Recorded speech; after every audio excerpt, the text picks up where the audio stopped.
গতকাল outstanding performance করেছে পারভেজ হোসেন ইমন, করেছেন বাংলাদেশের ইন্টারন্যাশনাল টি-20-র দ্বিতীয় সেঞ্চুরিয়ান হিসেবে নিজের নাম লিখেছেন।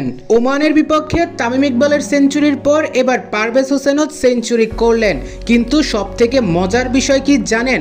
পারভেজ হোসেনের দুইটা ছক্কা প্রায় 115 মিটার ও 120 মিটার ক্রস করেছে।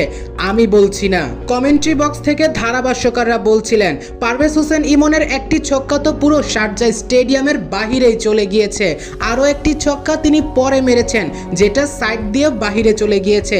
এই দুইটা ছক্কার পরিমাণ বিশাল ছিল। যদিও ম্যাচটিতে মিটার ডিস্টেন্স মাপক ছিল না, কিন্তু যারা কমেন্ট্রি করছিলেন তারা তো আইএল টি-20তেও কমেন্ট্রি করেন। তারা আইএল টি-20র আন্দাজে বলছিলেন, প্রথম ছক্কার ক্ষেত্রে বলেছেন পারভেজ হোসেন যে ছক্কাটা মেরেছে মিনিমাম এটা 20 মিটারের মতো ক্রস করেছে, কেননা তিনি আউট অফ দ্য গ্রাউন্ড বলটা পাঠিয়েছেন।